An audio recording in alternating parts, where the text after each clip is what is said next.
What does a successful life look for you? Society has a very narrow idea of what success is. So if I go out in the street right now and I tell 100 people, I'll grant you one wish. What do you want? Yeah. I bet you that at least 70% of them will talk about money. Yes. I believe that. Everybody ends up in therapy and coaching and what are they looking for? They are looking for a space in which they can be silent enough to listen to themselves. There seems to be a lot of this kind of personal development, reverse engineering of things going on. When we are dealing with problems where not all the variables are known, our acquired knowledge is not that useful. Your natural state is what you're looking for. We have to dive in a little bit of philosophy a bit later when you say stuff like that. So when the starting point is absolute abundance, then the game is not what do I want to get? The game becomes what do I want to create? What is lacking in this universe? All the resources are here. Well, I'm not sure if you think about what's lacking in the universe first, but maybe first about what's lacking in their lives. Your habits of thought. Have you feeling the way you have been feeling? If you want to feel differently, you have to give up the habit of thinking that way. You want to be happy? You have to give up your victim story. What do you mean by that? I had forgiven the man that had sexually abused me as a child. And I told him, I just want you to know that I have forgiven you. And he looked at me with a blank face and said, forgiven me for what?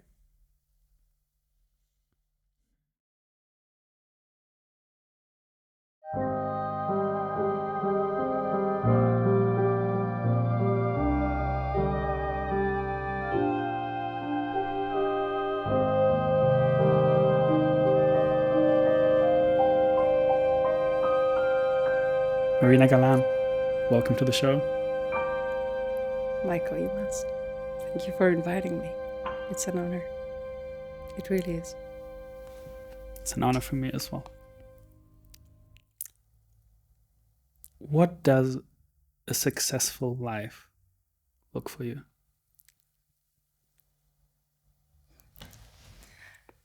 You know, I've been having a few conversations around that with my kids lately, because they are precisely in that stage in which they are defining success and what they will go after in their lives. And it seems to me that if you get to do something inspiring every day, if you do something enjoyable every day, if you do something purposeful every day, and at the end of your life, you look back and you say, oh my God, every single day, there was joy, there was beauty, there was purpose. Who would not call that a successful life? Mm. And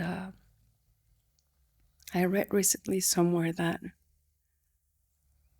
gratitude comes from what you realize you have gotten in life. But purpose comes from what you realize you have brought to life and the life of others. Mm.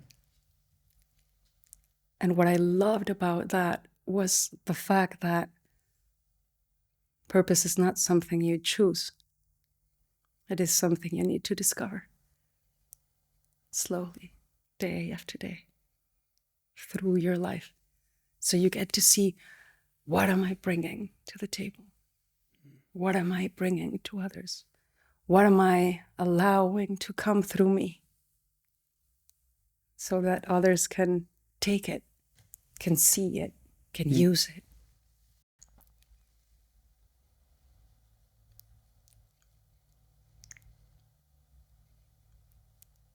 And on our way here, we were talking about serving and what being of service can mean.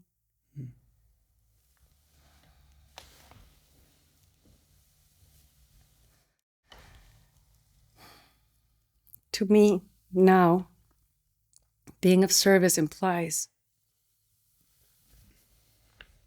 offering myself in exchange for a new possibility for someone else, or for myself even, or for life. But offering myself, and what I mean by offering myself is making an offer of me, making an offer of who I am and everything I know and everything I think I know and everything that could be possible through me. So making an offering of me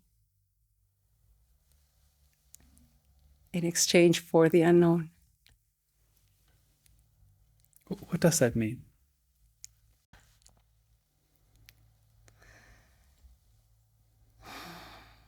The unknown is the field of possibility.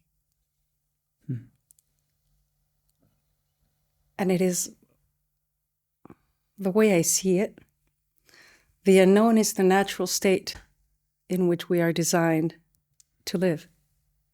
Like we come into this world not knowing.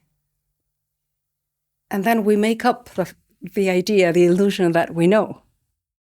When in reality, we don't. We never know.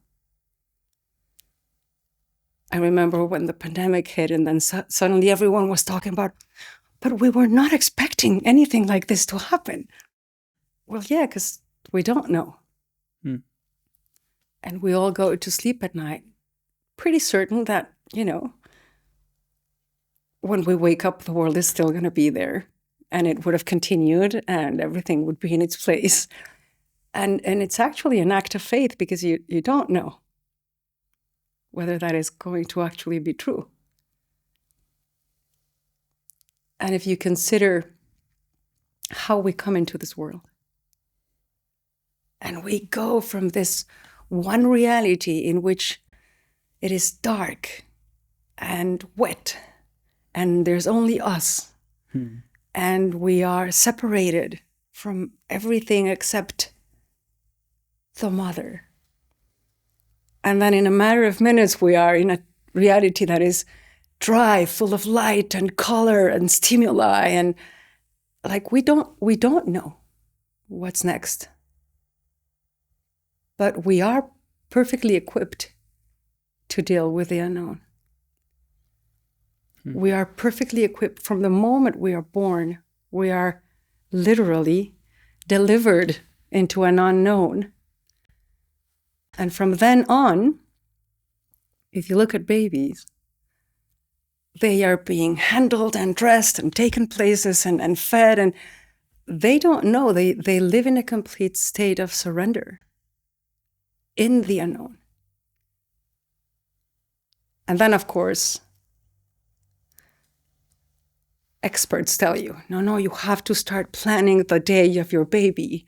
And you have to make sure that the same things happen at the same time every day, so the baby knows what to expect, and they don't get stressed. But when you really consider it, it's like, why would they have any expectations? You are creating the expectations for them. So is this part of a successful life as well? Is it gratitude? I think you talked about purpose. Yes. And living in the now, living in the unknown. Living in the unknown, yes. Because, so, living in the unknown immediately takes us beyond ourselves. Accepting that we don't know immediately puts you beyond yourself. And everything you... What do you mean by that? Okay, so everything you know has gotten you here to where you are today. But in order to move forward, because you are moving into the unknown, there is an invitation to surrender to the unknown. Now, when we surrender to the unknown, the possibilities are endless. They are infinite. When we bring our certainties with us into the unknown, there is not a real surrender. And so the possibilities that become available to us are somehow limited by what we know, what we believe, our opinions, what we think should be, our expectations. And Sid Banks beautifully expresses it in his book, The Missing Link, where he says that the sages of all ages, when they talk about the now, they are not only talking about this moment. They are talking about this moment without the past.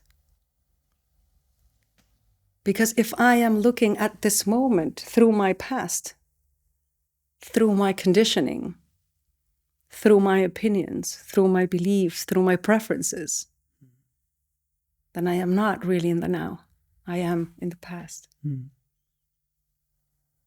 So surrendering to the unknown implies surrendering everything you know, and everything you think you know, and everything you believe you know, and accepting the fact that you don't know what you are surrendering to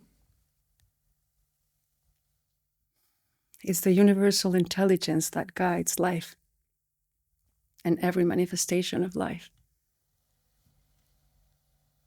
that is available to guide you as well, but beyond you or the you think you were.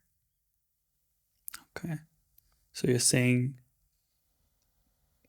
human beings have an innate guiding system, an innate intelligence that we can rely on instead of our knowledge and our beliefs that we oftentimes rely on.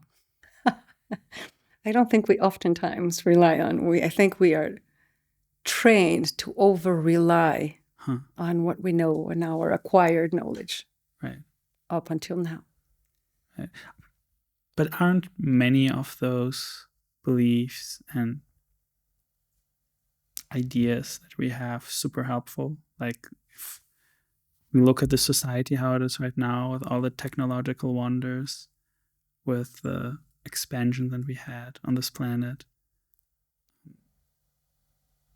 weren't those things only possible because we dove into science and into our knowledge and worked on it and expanded it?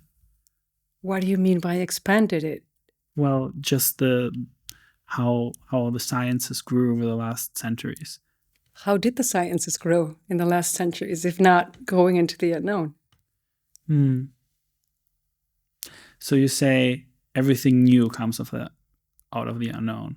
Yes. So does already acquired knowledge play any role in that at all? Well, acquired knowledge has a tremendously important role, especially when we are dealing with problems where all the variables are known. But when we are dealing with problems where not all the variables are known, our acquired knowledge is not that useful.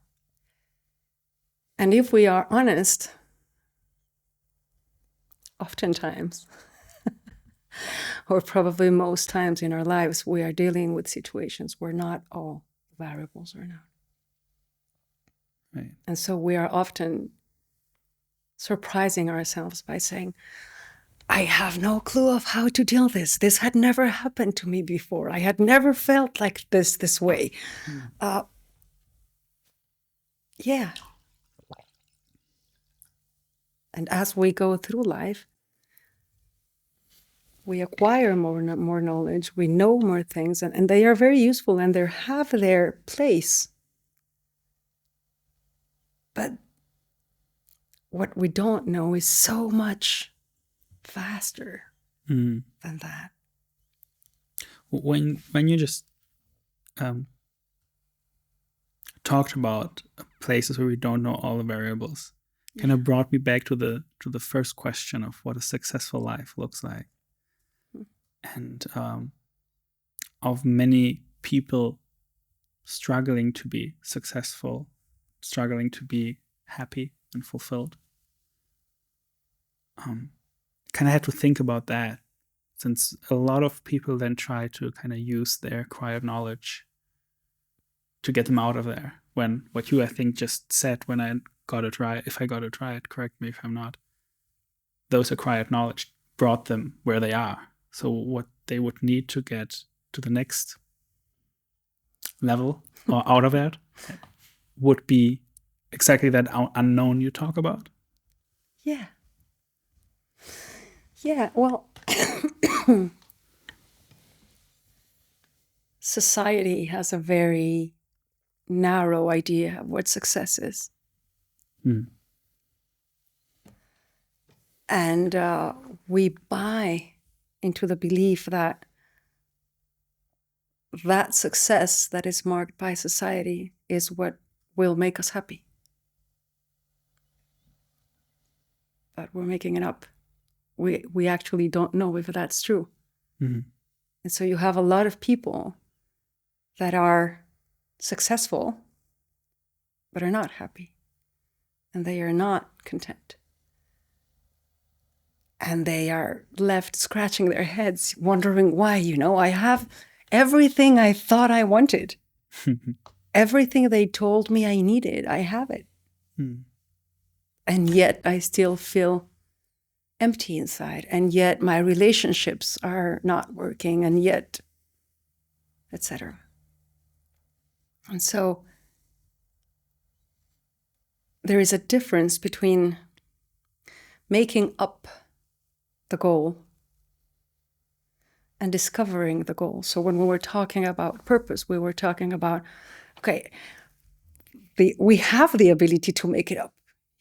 I will choose my purpose, and my purpose will be this. Yeah. But there's a different game that is possible, in which you day by day discover what your purpose actually is. And the way you discover it is by following that inner guidance that you just touched on. So if you discover it, where does it come from? Does it come from that same unknown place? Yes. It comes from that same unknown place, because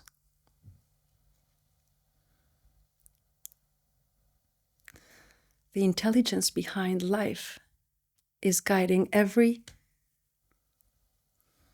manifestation of life to its best possibility.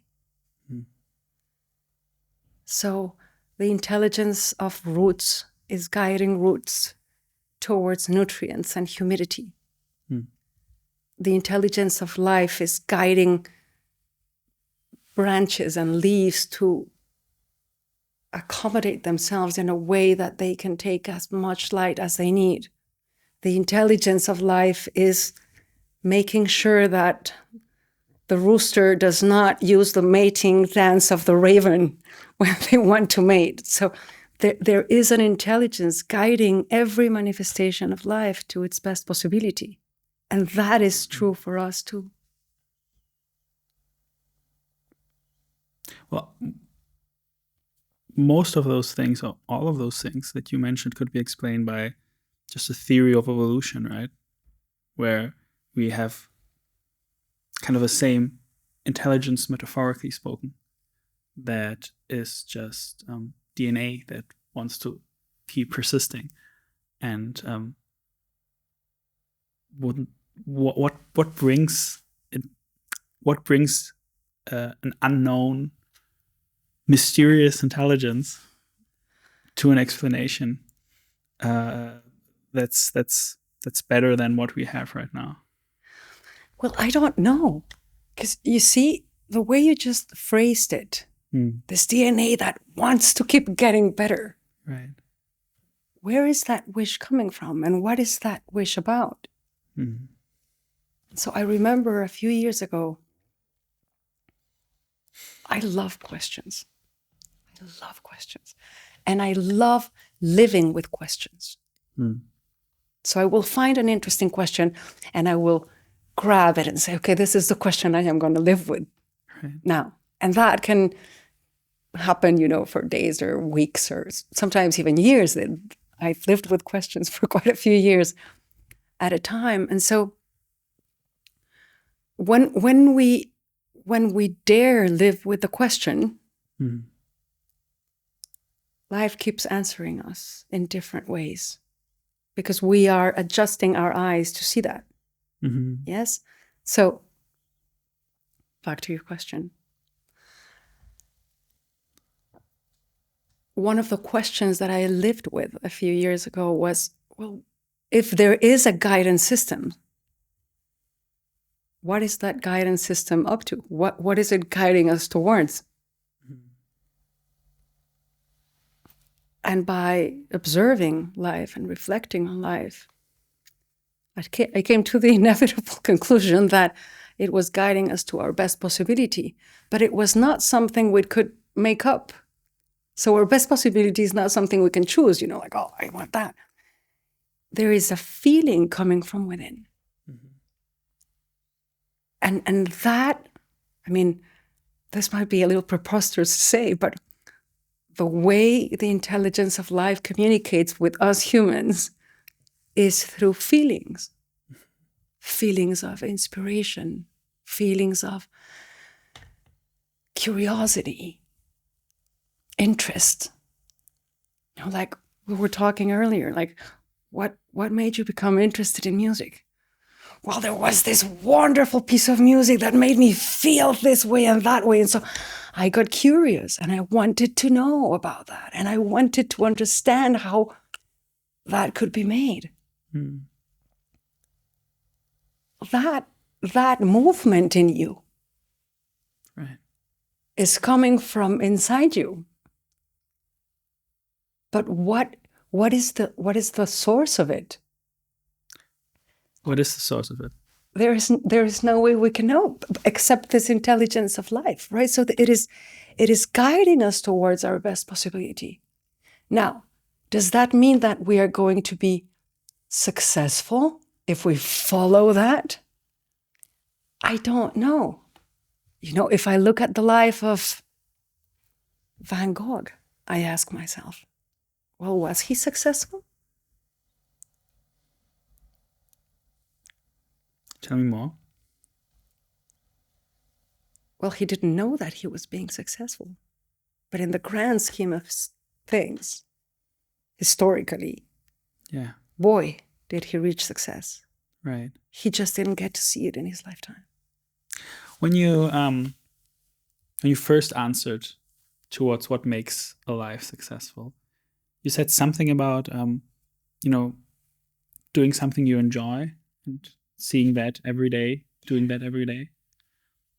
I think for many people, they don't do what they enjoy every day, and they're not very content with how their life looks right now and what they do right now and what they're up to right now.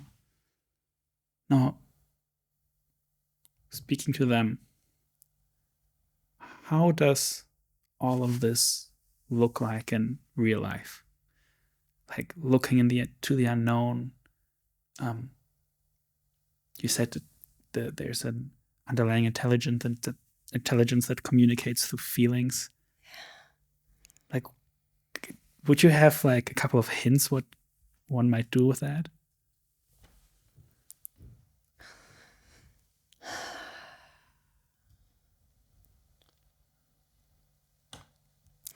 It seems to me that one of the main difficulties that we find ourselves trapped in life currently is the fact that we are always being told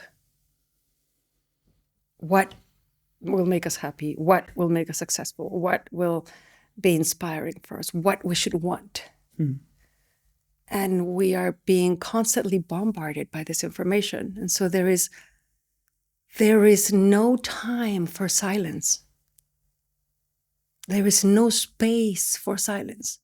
Like you're driving down the streets and you have this huge billboards, telling you what you should be wanting.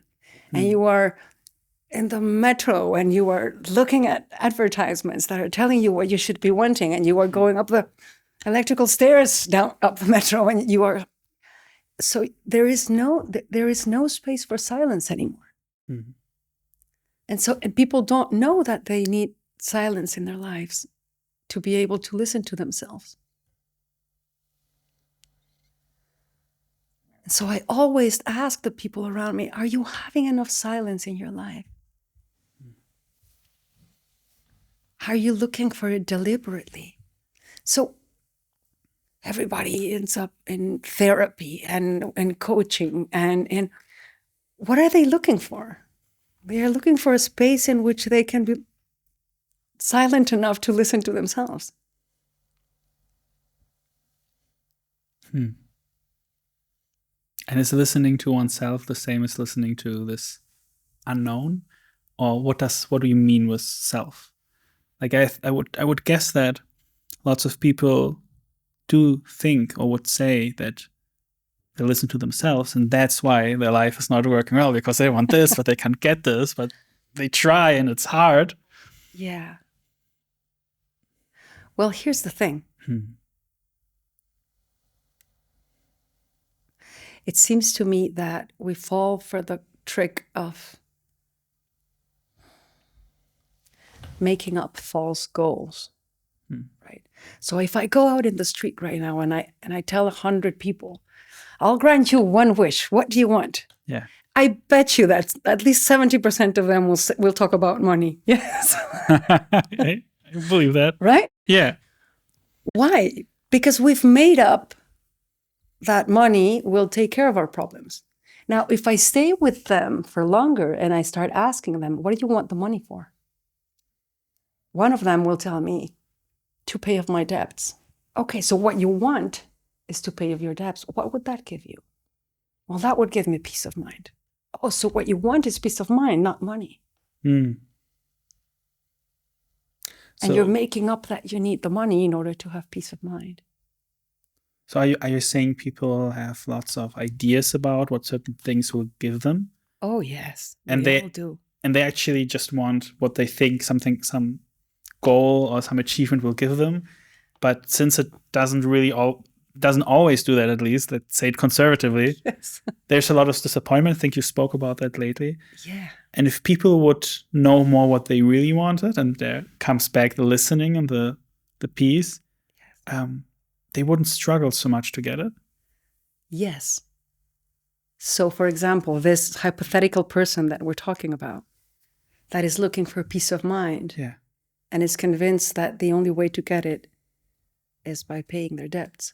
Yeah. They don't know that peace of mind is available to them,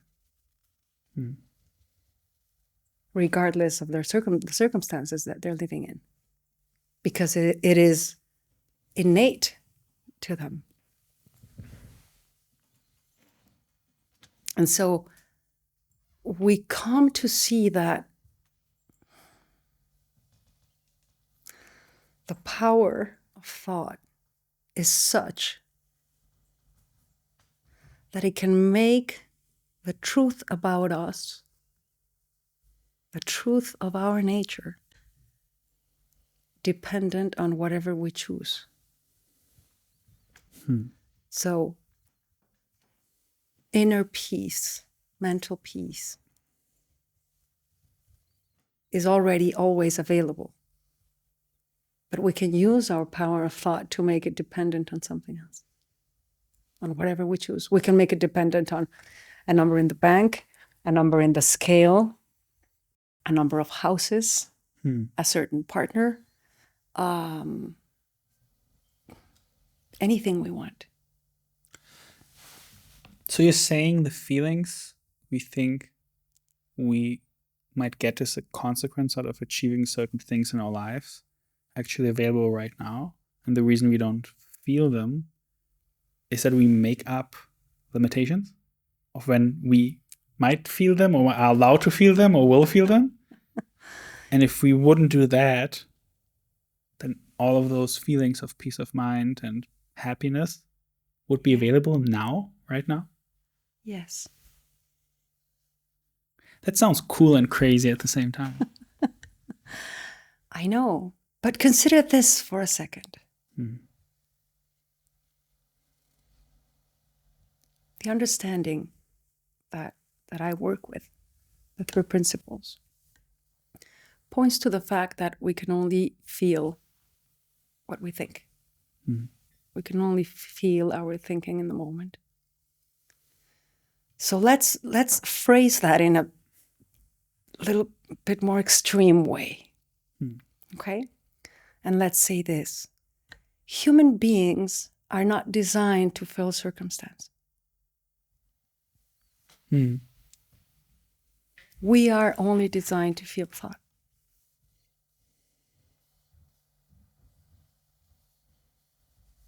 So what feeling would not be available to you if it only depends on what you think and how you relate to your thinking?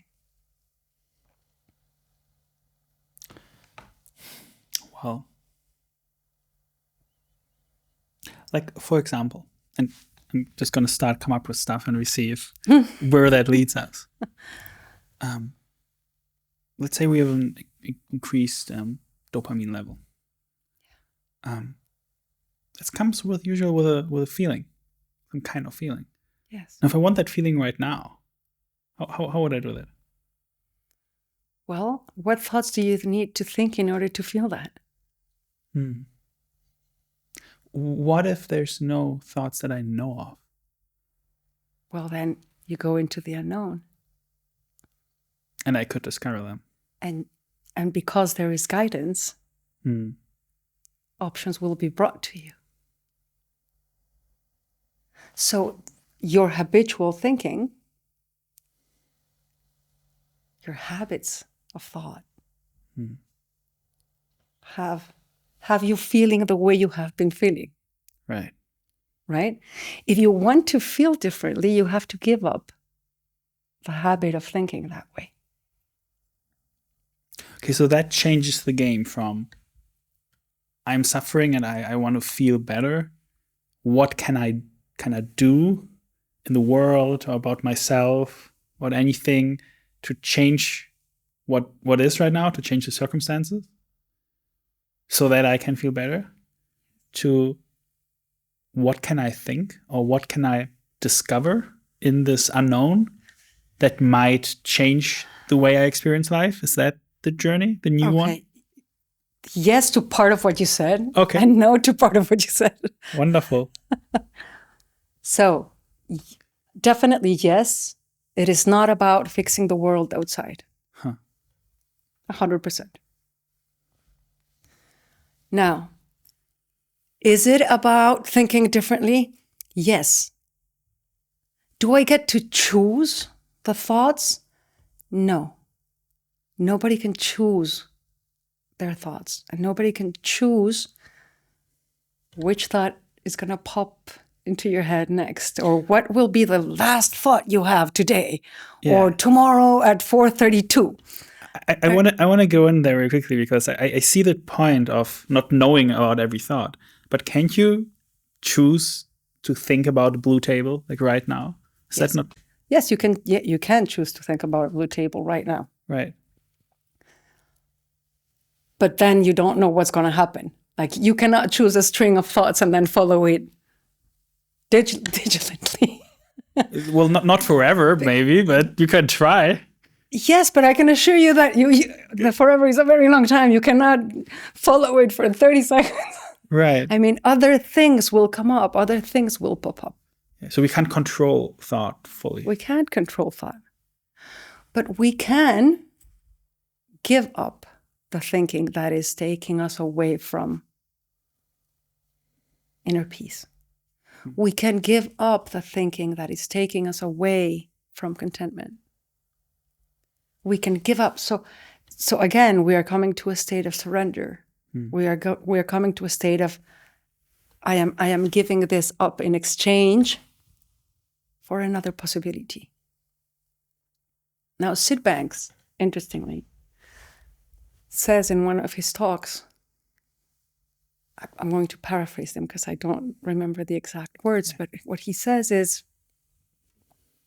if you give up your thinking, a better possibility will come along. Not a worse one. because of how life works. Now, don't ask me what he meant, because what he meant by that, how life works. What I know is that we feel what we think, and we have the miraculous ability to have insight and new thinking. But in order to have insight and new thinking, we have to give up holding on to the thoughts we already have. So if I want to have a new thought about myself, I have to give up the story of myself. I cannot think about myself in a new way if I'm holding on to the story of who I am and who I have been, because then I am a slave to who I am and who I have been. What about the seemingly good thoughts, though? What about, morale, how to be like being respectful, like as a thought? It's a good idea to be respectful. It's a good idea to be kind. It's a good idea to be loving. Many thoughts that, make society kind of seemingly work. Yeah. Like if I give up, do I only give up negative thoughts? Do I give up everything? And if I don't know, then I can't even really tell the difference, right? So it's what do you suggest? Well, you can give up everything, but why would you? If a thought feels nice and comfortable and kind and loving and expansive. Well, what if it doesn't? What if the thought of I have to be respectful kind of does not feel nice, but I still think it's a good idea, because if I don't kind of believe in it, I'm gonna do some things I may regret later. Yeah, well, I've never been in that position. I wouldn't know what to tell you. No, we have the ability to discern as well. And so this idea that is so popular amongst entrepreneurs now, that has to do with gratification. No, but not gratification in the moment, but I don't know what they call it. Delayed gratification, yes, thank you. You know that being kind is a good idea in the long run. You know that being respectful is a good idea in the long run. Now, there's an interesting thing to see about this. You, having studied everything you have studied in your lifetime, must have gone through various editions of you have to be grateful. You have to be kind. And so keep a gratitude journal with you at all times and write on it at least 7 times a day. Yes. And especially at night. So right. To me, that is gratitude as a strategy, which has its place. But the experience of gratitude is radically different when gratitude is the natural consequence of having seen something.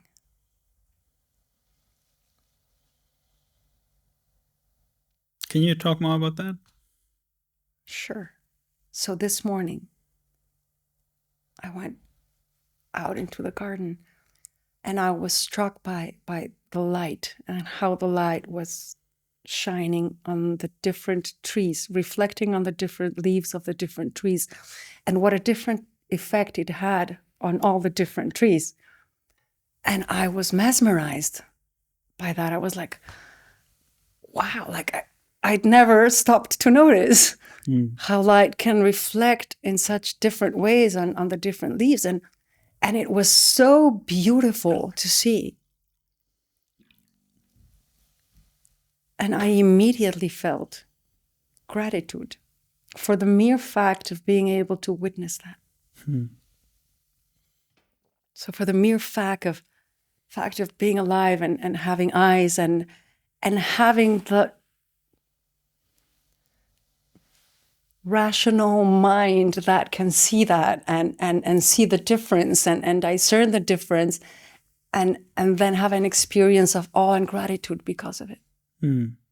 So you hadn't that experience because it was time for having another gratitude thingy, and you wanted to make a check, have something away from the checklist, but because it was real. Yes, and so that experience of gratitude, right, is very different from gratitude as a strategy. Gratitude as a strategy works because we know that gratitude is a high state of consciousness, is a high state of mind. It keeps you open to seeing possibilities, and so you can use it as a strategy. Yes. But there's a different feeling to it when it's being used than when it just overtakes you and overflows. Yeah. So this makes me think of when we talked about letting go of everything or not everything. Yes. That kind of sounds like that. Even what we think as good things, like maybe gratitude, that when we let go, we can kind of discover more depth. Yes. Like maybe if I let go of writing my gratitude journal, I can discover gratitude freshly from a deeper perspective. I can be present to the way the light is reflecting on the leaves of the trees. And I'm not looking down at my journal, trying to figure out something that I'm grateful for. Right. So I am present, and then I am struck by beauty. Yeah. And that catapults me into a state of grace and oh. There seems to be a lot of this kind of personal development, reverse engineering of things going on. You see, like the journaling and stuff? Yeah. Journaling, the routines, everything. To kind of take the best practices in general. Like kind of figuring out what works best, what is most optimal, and then trying to have it as short as possible, as effective as possible. Yes. Now, from your point of view, that doesn't make a lot of sense then, right? No. Okay, so let's go back to when you give up. Right. The system brings a better possibility. So your natural state is peace and contentment and presence.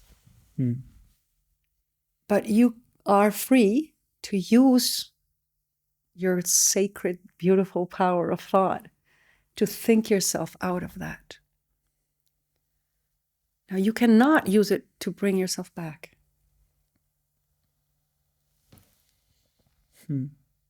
Because then it's the strategy, you see? Right.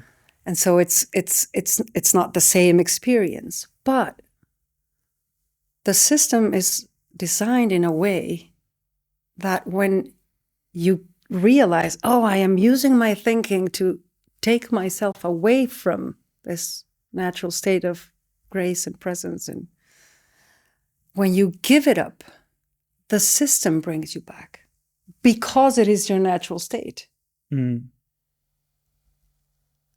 So when I kind of thinking about what could go wrong today or tomorrow, and I can engage with that thinking and so on, you say if at some point I kind of notice, oh, wait a minute, I feel kind of as I feel right now because I'm thinking all those scenarios of what can go wrong. Yeah. At that moment, that intelligence brings me back to a nicer feeling. Well, that feeling, that uncomfortable feeling that you're feeling, is the invitation to let go. Is the way that the universal intelligence of life is telling you, hey, psst, you're using your thinking to get yourself away from your natural state of peace and happiness and contentment. Maybe it would be a good idea to let that go, because you're not using your beautiful power of thought in a useful manner. And so whenever we feel constrained, whenever we feel stressed, whenever we feel, that's the invitation to, hey, what are you doing, man? This is not useful. This is not healthy. Let it go. And allow the system to bring you back. Even if only because it's not an intelligent use of your time and mental resources, right? Now, we were talking earlier today, Michael, about how teenagers can spend years overthinking and worrying and numbering, all the things that are wrong with themselves. How does that person feel when they're doing that? They feel horrible. Yeah. That is their wisdom saying, listen, you have this amazing power within you, and you are using it to judge yourself. Come on. There are so many other interesting things that we could be doing with it. So you're saying feeling horribly is a wonderful thing because it's a alarm clock for... Yes. It's the alarm. And so there's a beautiful quote in a book that says, in every moment of life, you are either in love or in a call to love. Now, if you look at that, a call to love is love. So you're always in a state of love. You are always being held. You are always being guided back to the truth of who you are, because that truth of who and what you are is the perfect starting point for anything you want to do, anything you want to create in the world.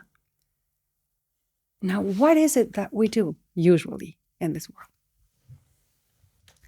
We use our beautiful power of thought to make up lack.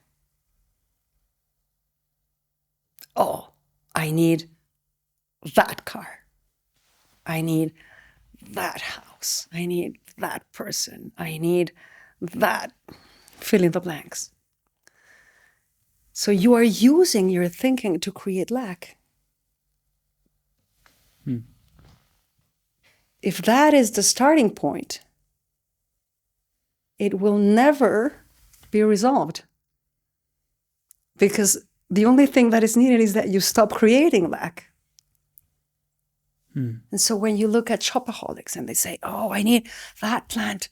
That's the one thing I need. And as soon as they get that plant, there is a sense of relief. And it looks like getting the plant is what provided that relief. Right. When in reality, what is providing that relief is the fact that in my mind right now, there is no thought of lack.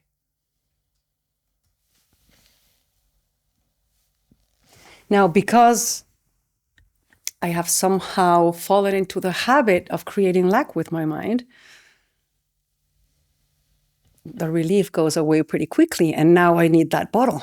And so I am using my thought to create lack, and I am disturbing my inner peace by making up that I need that in order to reach inner peace.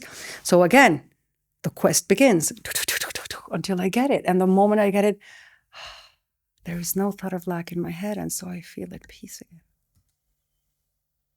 So what we really want is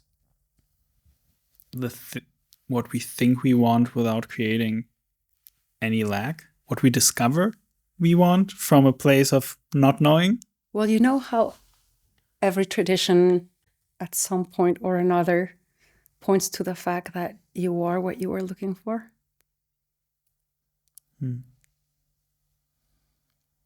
This is what they are saying. Your natural state is what you're looking for. The feeling of you minus your thinking of lack, minus your thinking of judgment against yourself, minus your insecurity thinking, minus your stressful thinking, minus the way you are using your thinking to get yourself away from that. That is what you are looking for. We have to dive in a little bit of philosophy a bit later when you say stuff like that.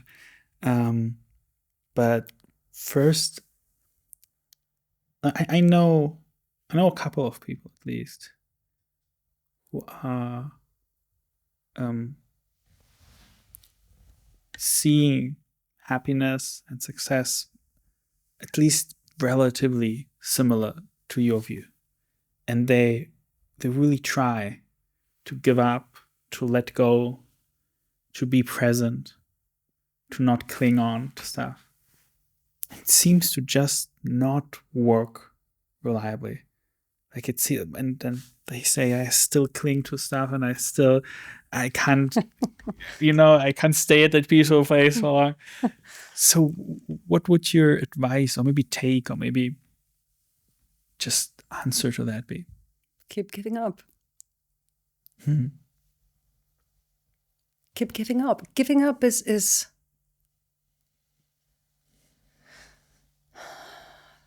the most beautiful thing you can do for yourself. And yes, we are fighting attachment.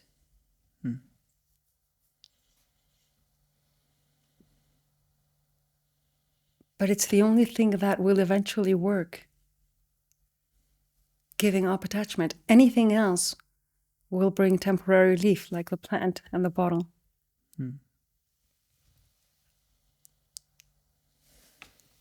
And I know that I am risking sounding oversimplistic.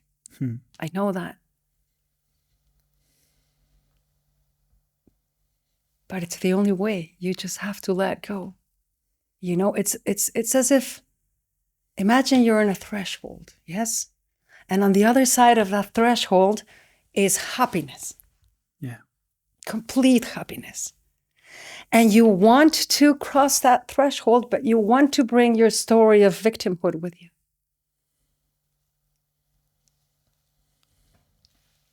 Doesn't work.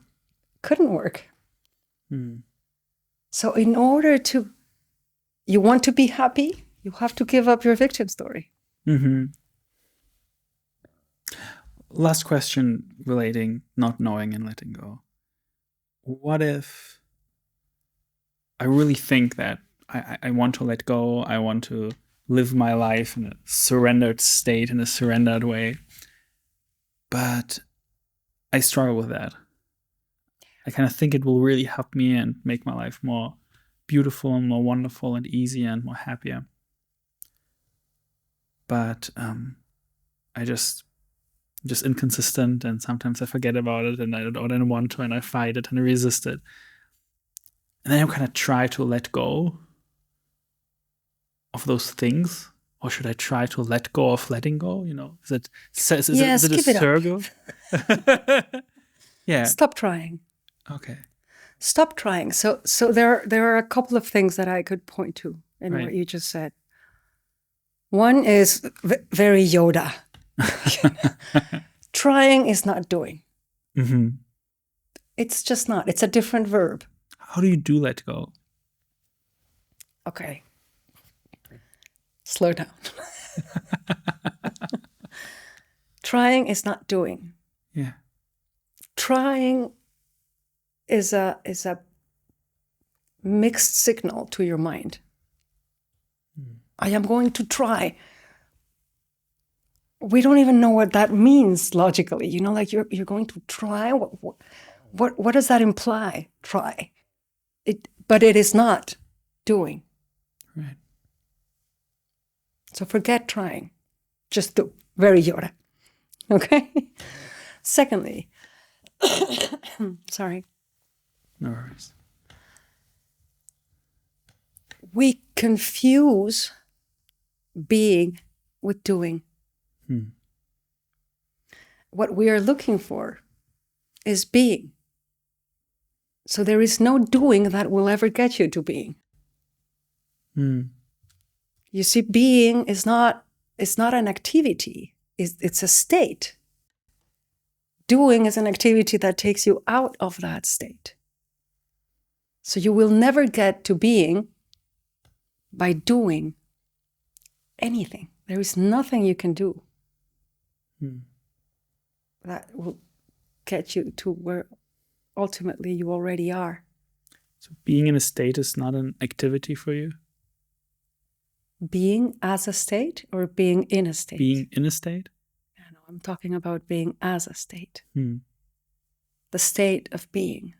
Just being. Like I was this morning, just being.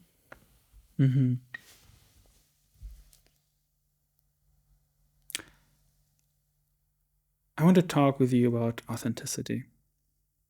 Let's talk about and honesty. And honesty. Sweet.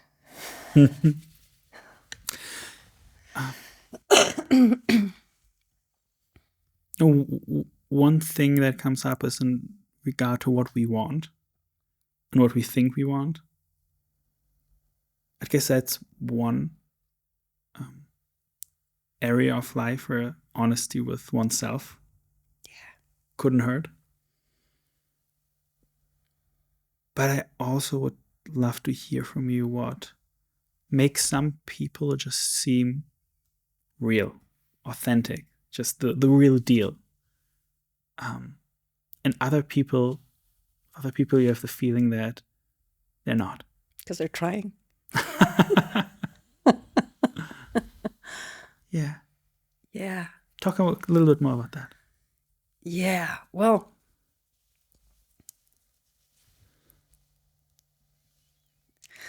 you know how there's people that are very beautiful and they know it, but they know it at a deep level, and so they don't need to prove it or parade it or advertise it in any way.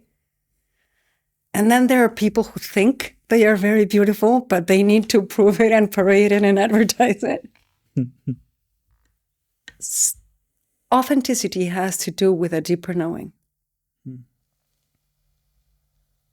And so there's no need for masks because there's no need to pretend. There's no need to prove. There is no, and interestingly, it goes back to what we were talking about before, the lack. Yeah. Right? So I am going to try to finish that idea now in this conversation. Yeah. When the starting point is lack, it is unsolvable because you are creating the lack. When the starting point is the recognition of absolute abundance, because there is no lack. And in fact, lack is the proof of abundance. I'm going to get to that. So, wholeness, allness. In order for allness to be allness, it has to include everything, even lack. But it's one tiny point in the allness is lack, and it is the one thing that makes it complete. But we, in our little personal minds, focus on that lack and then go into a very black tunnel that does not allow us to see allness. Right? So, when the starting point is the creation of lack, there is no way to solve that because the starting point is the creation of lack, and because you're training your mind to create lack over and over and over again, and you're making it a habit. When the starting point is the recognition of the fact of absolute abundance, because what is lacking in this universe?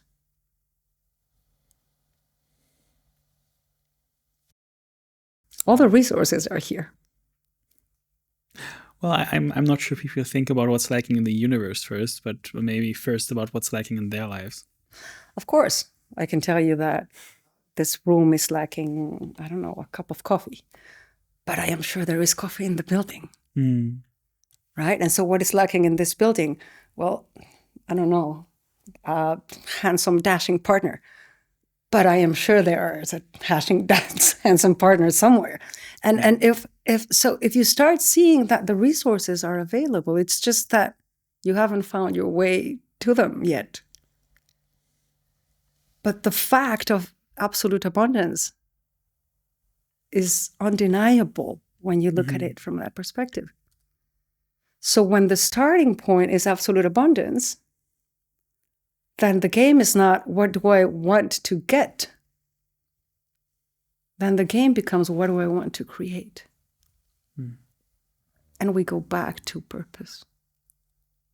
Can you link that back with authenticity? Yes. And so when you know for a fact abundance, absolute abundance, when you know for a fact that everything you need is already as potential inside you, and it will be brought to you as insight or fresh thinking or new thinking when you need it. And there is nothing lacking. Why would you need to pretend to be anything else than you are? Why would you have to try to sell a story out of the infinite possibilities that inhabit you? Why would you try to be seen one particular way by one particular person when you could be anything at any moment? I remembered many years ago, I was teaching this in primary schools. And I would do different exercises with the kids, and we would talk about the blank page, and then they would draw their story, and then we would talk about how no matter how much you drew on the blank page was still a blank page. It just had colors on it, but you could erase the colors and all these things. And so I remember one day asking the kids, take your blank page and draw whatever you would like to be, whatever you would like to create, whatever you would like to. And I gave them some time, and they were all very excited and drawing. And this one girl, she must have been 8 years old, 7 years old. She was sitting very quiet, looking at her blank page. And I was just observing her from afar. And at some point, she stood up and came to me with her blank page and said, why would I want to draw anything and limit the possibilities of the blank page? I don't. I am always the blank page.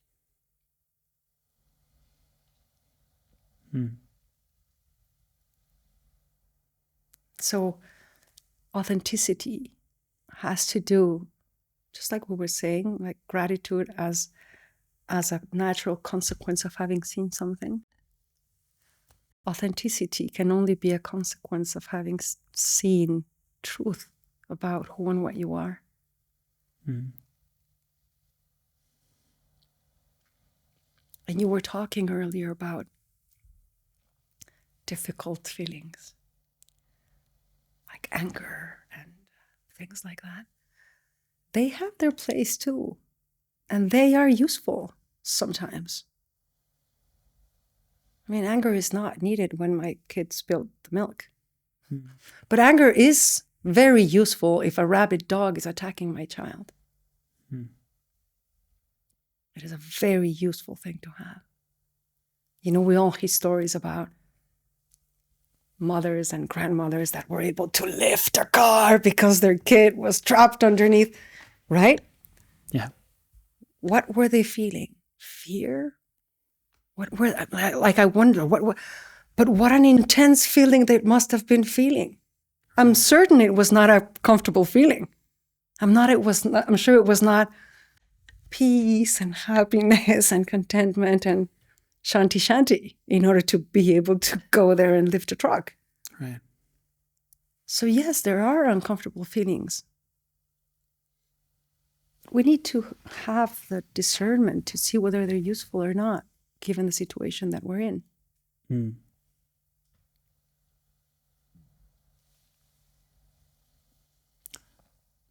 So being inauthentic is a consequence of a misunderstanding about limitation?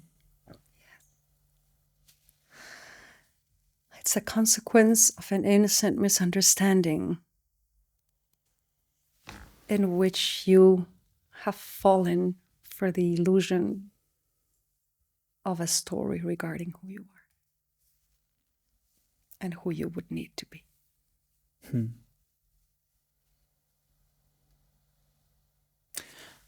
I wonder one thing, Marina.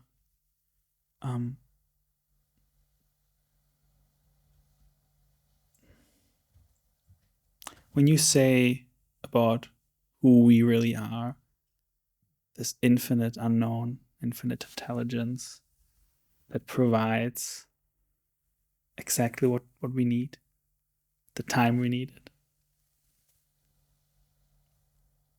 It sounds like a pretty big metaphysical seat to sit on. Like that's kind of an explanation of the nature of reality as a whole. Do you ever doubt that? Yes. I didn't have to finish that sentence. All the time. Yeah. Because here's the thing, Michael, and I think this is really important. Understanding how we function is not a vaccine against how you function. Can you say that again? Yes. Understanding how you function is not a vaccine against how you function, so it does not exempt you from how we function. Right. Understanding how humans operate does not make you unhuman. And for many, many years, I was angry at that. I thought it was a glitch in the system, like I should know better by now. How come I forgot again? Right. How come I am doubting again? Right. How come I got confused again? I should know better by now. I've been teaching these for this many years. And then I slowly and humbly learned that it is probably one of the most beautiful gifts of how we function. The fact that we forget, the fact that we doubt, the fact that we will remain human no matter how much we understand. Firstly,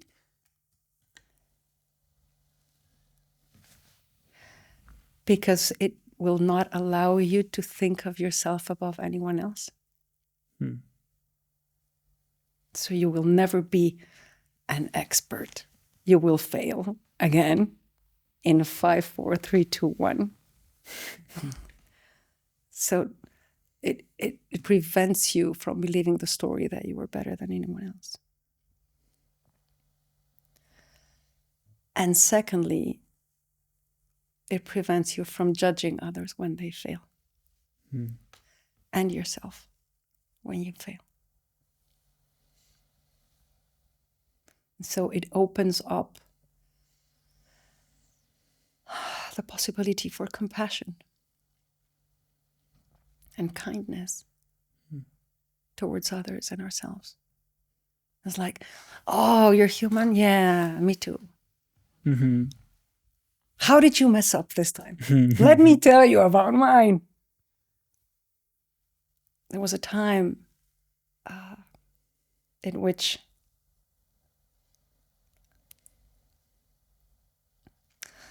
I went through a very difficult experience regarding judging myself and dealing with guilt and shame and all those things. And I remember being in a state of panic and desperation, like, how am I going to deal with this? I am so ashamed. Nobody can find out. How will I explain this to others, especially my children? Mm-hmm. And then I got quiet. And then the thought came to me, wouldn't it be a very cool idea to tell this story of what happened to the first 10 people that you ran into today? And I could hear a debate in my head going, what are you talking about? That's a horrible thought. And the other part saying, well, I don't know. Maybe we should try it, because if we bury deep, deep, deep down inside, we are just feeding our minds thing to wake us up at night for the next 50 years. And so I started considering it. And the first 3 people I saw that day were my children.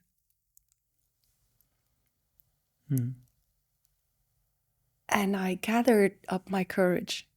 And in the moment that I was gathering up my courage, I realized I have to make this light. I cannot make it dramatic. Because if I make it dramatic, that's not the feeling that I want to get from all of this.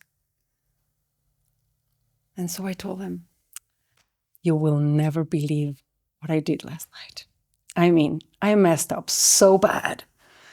And they were really curious, really interested suddenly, like, wow, what did you do? And so I told them about it, and one of them was shocked, and they started coming up with ideas, and from that day forward, for a while, we had this game during dinner. How did you mess up today? And it was it was almost a competition, Who messed up more beautifully? And it had to do with what did you do about it? Samuel Beckett says, oh, you failed again?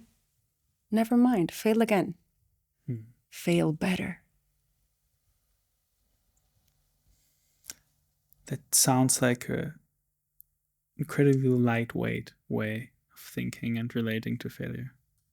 Yes. Fail better. So what are you going to do about it? What did you learn from it? Is it helping you connect with others? Or is it dividing you? Is it creating distance and tension and you keeping yourself to yourself and shame, and instead of I don't know, I love the possibility that was the first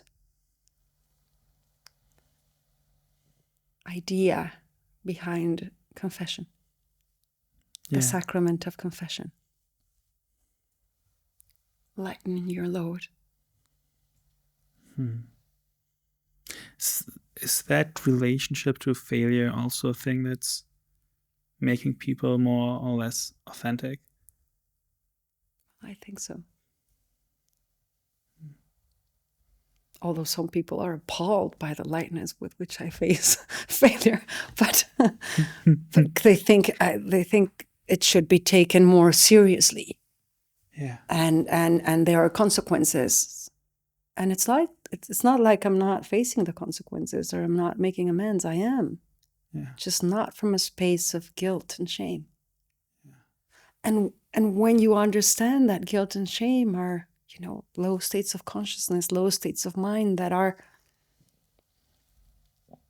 closing your world of possibility, that are limiting your access to your mental, emotional, psychological, spiritual resources, why would you choose to take yourself there? It's not, oh, well, yeah, I messed up, but no big deal. No. Let's do what needs to be done. Let's learn from this. Let's not do it again. Let's make amends. But let's not whip our backs for the rest of our lives because of it. What's the point in that? Yeah. You told me when I asked you before this conversation about your profession. You told me your companion. Yeah. Can you speak a little bit about what you do? I can try.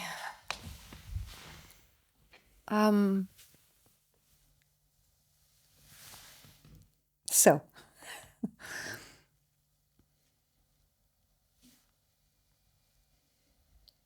nobody can walk the path for us. The path that we need to take is the path towards ourselves. So nobody can walk it for you.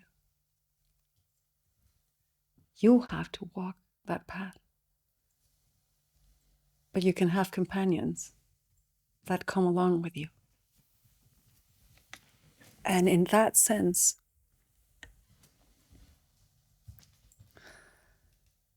the role of the companion, well, I think there are many roles to the companion, but one of the roles of the companions is to be a witness to you, to be a witness of you. Just like I was witnessing the light today, I was being a witness to creation, being a witness to someone and their process of finding themselves, of finding truth, of finding their true nature.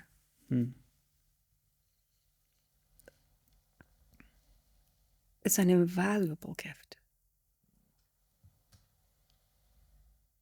Sid Banks used to say that there is nothing like the feeling of seeing someone when they wake up to the truth of who they really are. So being a witness to that is a gift, but being a companion means being there for every step of the way, being company, bringing a space for them to listen to themselves, bringing a space to have a conversation about what they are going through, the challenges they are facing, the beauty they are finding, the grace they are finding, and the companionship helps it reverberate. It amplifies the experience of it. That would be one of the roles of the companion. That sounds so much more profound, and so much less advice giving.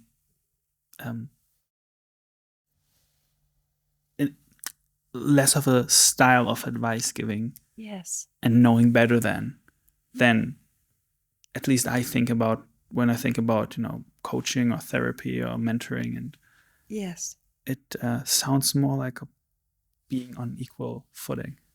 It is. It absolutely is. And another aspect of being the companion is recognizing the fact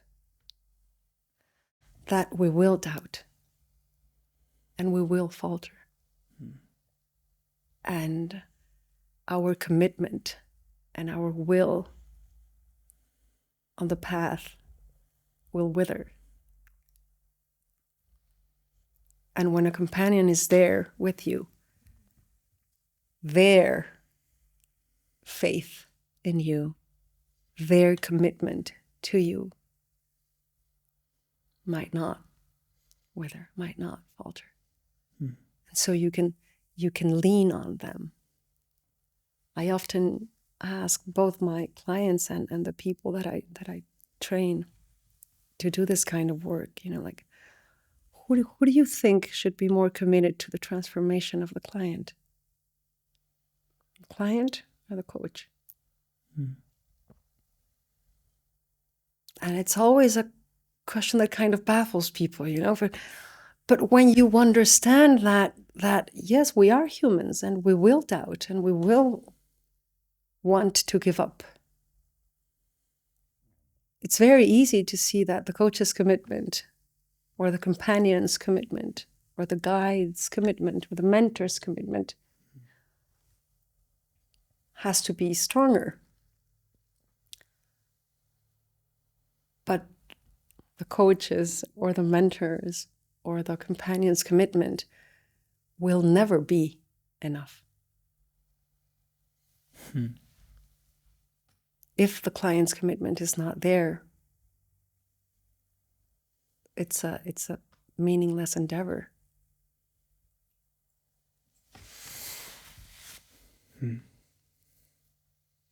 We covered quite a bit of topics, from the known to the unknown, to purpose and authenticity. Yeah. I would love to know maybe one personal story of yours where those factors played a role, came to play, and maybe one of a client you worked with. Okay. Okay. Authenticity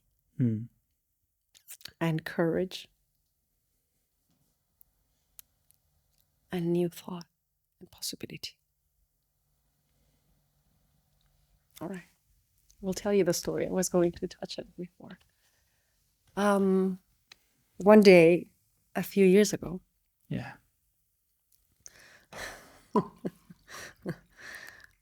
I decided,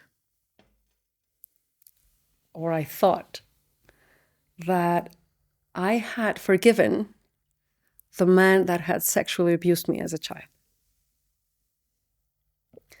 And I thought it was a very good idea to go and let him know that I had forgiven him.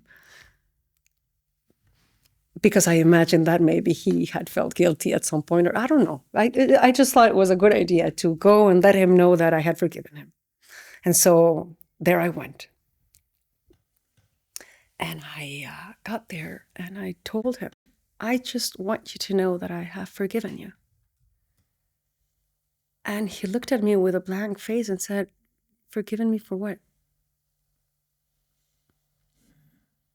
And at that moment,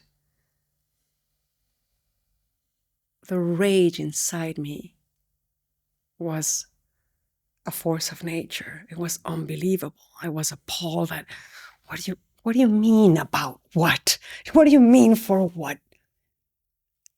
This and that. And I started, counting the things. And he looked at me and his jaw kind of dropped to the floor and he went like this and he said, oh my God, I would have never imagined that affected you. You poor thing. And turned around and walked away. And in that moment, I could feel the rage. But then there was a new space in my mind that opened up to possibility. And that in that space, what came up was, oh my God, if I have been living with guilt and shame and horror about this for decades, and he hasn't, that means that he didn't do this to me. I did it to myself. I mean, he did what he did. Yes, that was true. But all the shame and all the guilt and all the things that happened then because of that I had done to myself. They had absolutely nothing to do with him. And in that moment I saw, oh my God, I had not forgiven him. I wanted the badge of I have forgiven him. A very egotistical badge. Not only did I go through that and dealt with it in my life, but I also forgave it. Do you see how that's just one more chapter of a book? And in that moment, it felt like I had put that story on the table. You know, the story of my abuse and all the ways in which it had affected me throughout my life regarding intimacy and trust in men and all these things. And I had put it on the table for him to take with him so that I could walk away free and triumphant. But he didn't take it. He walked away.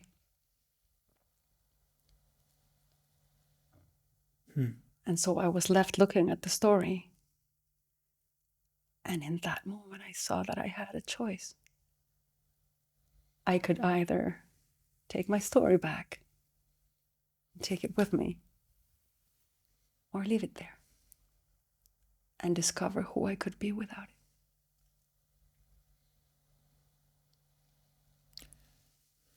And I left it there.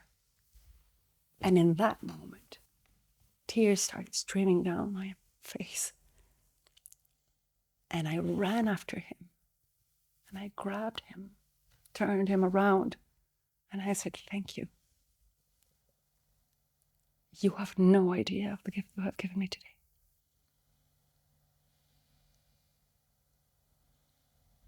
And I walked away, badgeless, but free. Eager to discover what intimacy felt like, and what trusting men could feel like, and what all these things that had not been a possibility for me because I was carrying that story with me. And I had become a prisoner of that story. And suddenly it was gone. It was like, okay, I can insist on that story. I can insist on repeating that story to myself and tell myself that that's who I am, or not.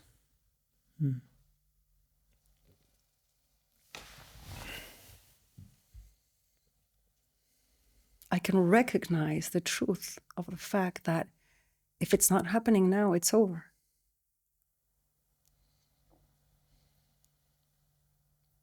And if you stop playing that story in your mind, if you give up that identity, you might find another possibility for you. Now, you were talking about attachment earlier.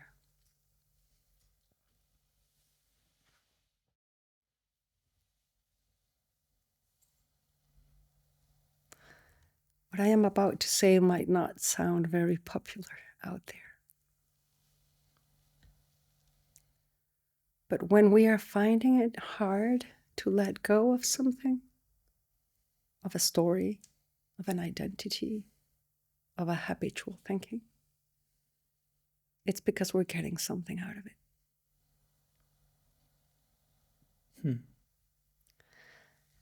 And victims get a lot out of their victim story. They get attention, they get compassion, they get sympathy, they get entitlement. I would know. I did it for a long time. It's just that if I want to cross the threshold and be happy, I have to give that story up. What a story. Wow. Well, thank you so much for sharing this.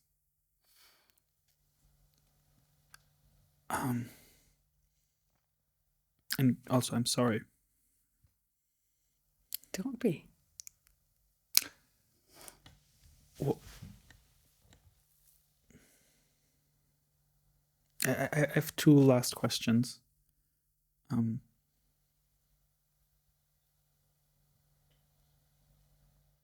I have thoughts about what you might say, but they came to me, so I want to ask them. The first of them is,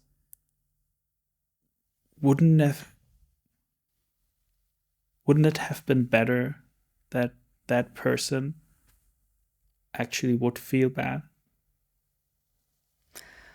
For whom? Feels like it's not even like a good reason that I have intellectually, more than like a feeling, like a sense of justice. I understand exactly what you mean, but those are two different things. A sense of justice and wouldn't it have been better? And so again, better for whom? Because you see, if at that point they would have said, God, yes, you were right, I'm so sorry, that would have reinforced my story. That would have reinforced my identity. That would have reinforced my entitlement and my lack of trust in men and my fear of intimacy and all these things. So would it have been better for me? No. For him? I don't know. I can't answer that. Right. My second question is, when you shared your story, this graspable, how much of a change that was for your experience of life. Yes. Do you think that is available for every person in this kind of situation? Yes, undoubtedly. That is available for every person, regardless of their situation, regardless of their past, regardless of their circumstances. And is the location of this insight, the place to find it, the same you talked about at the beginning? Is that the place of the unknown? You see, you have to give it up. You have to give up who you have been in order to find out who you can become. But you cannot know who you can become before you have given up who you have been. That's not available. That's not on the table. Yeah. It's not like, oh, wait, let me bring my victim story, cross the threshold, and then realize that I don't need it, so then I'll throw it away. No. The threshold is the eye of the needle. You have to give everything up. You have to leave everything behind only you can get through. You have to give everything up.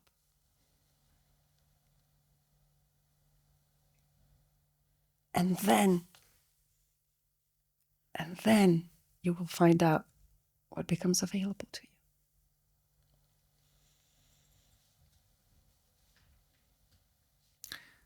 Marina, is there something that you have a sense you want to still add that is missing, that you feel is a good idea that you want to say now? Or do you feel done? Well, I think that we have been pointing to, throughout our conversation, to choice. And I think that the problem with the world today is that most people don't know that they have one.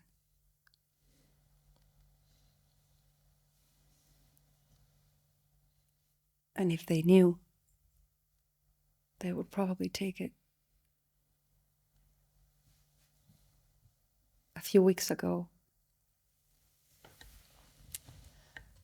I was having a conversation with my eldest brother, and my youngest son was present.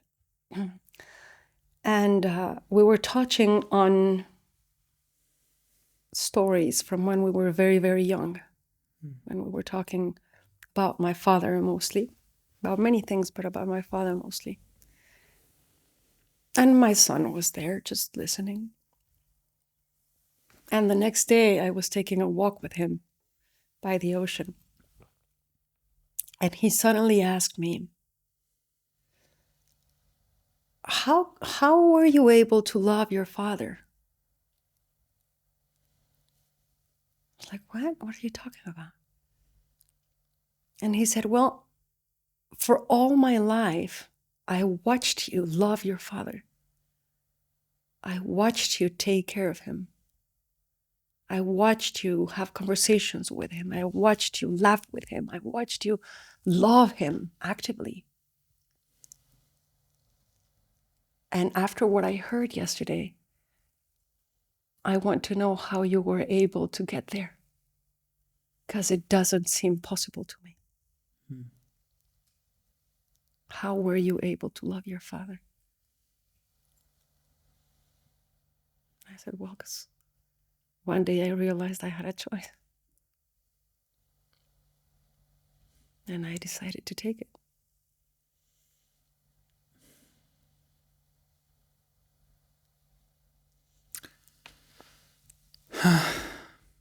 Thank you so much for this conversation. You still want my client's story, or you don't want it anymore? No, I think this is complete. Good. Thank you so much, Marina. Thank you. It's been delightful talking to you. Yes, it truly has been. Thank you.